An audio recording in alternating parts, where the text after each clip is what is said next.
ভাই এই চিল্লাচ্ছিস কেন? নিচে নিচে কি দেখবো? আজব ব্যাপার। নিচে দেখো। এই, এই, তোর তোর সমস্যাটা কি? হ্যাঁ, কারো রুমে ঢুকলে যে তার কাছ থেকে পারমিশন নিয়ে একটু নক করে ঢুকতে, সেটা তুই জানিস না? আমরা গ্যারামের মাইয়া, হ্যাঁ গ্যারামের মাইয়া তো নিয়ম করেন বুঝে না। আর নিজে ঘরে নিজেরা ঢুকলো, নক করবো কে? তুমি কি করতে? এই তুই দেখছিস না যে আমি লুঙ্গি কিভাবে পরতে হয় সেটা শিখছিলাম? এত বড় পাড়া বেড়া হইছো, এখনো লুঙ্গি পরা শিখো নাই? আর এটা কি, হ্যাঁ ইউটিউব দেখে তুমি জীবনে লুঙ্গি পরা শিখতে পারবে না। আচ্ছা শোনো, এখন কি, এখন আমি তোমার শিক্ষক আর তুমি হইলো কি আমার ছাত্র, তাই আমি যা কমো তুমি মন দিয়া শুনবা। প্রথমে লুঙ্গিটা সোজা করবা, সোজা করে আর এটা কুচি দিবা, কুচি দিয়া দেড় পেঁচ দিয়া ডানে একটা ঘুষ দিবা আর বামে একটা ঘুষ দিবা, ব্যাস হয়ে গেল।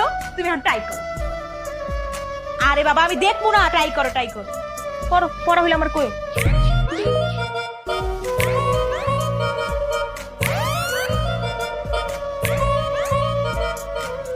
হচ্ছে না।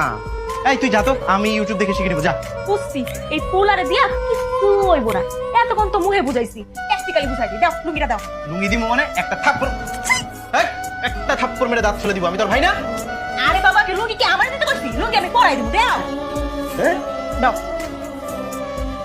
শুনো, প্রথমে এই যে প্রথমে ছয়টা কুচি দিবা, 1 2 3 4 5 6 কুচি দিয়া ছয়টা প্যাঁচ দিবা, প্যাঁচ দিয়া মুসর দিবা, মুসর দিয়া এন একটা ঘুষ দিবা, তারপর এন একটা ঘুষ।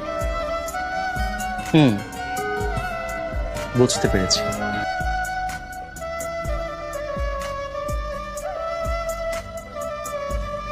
এই শিক্ষকের লগে বেয়াদবি করতে হয় না, জানো তুমি?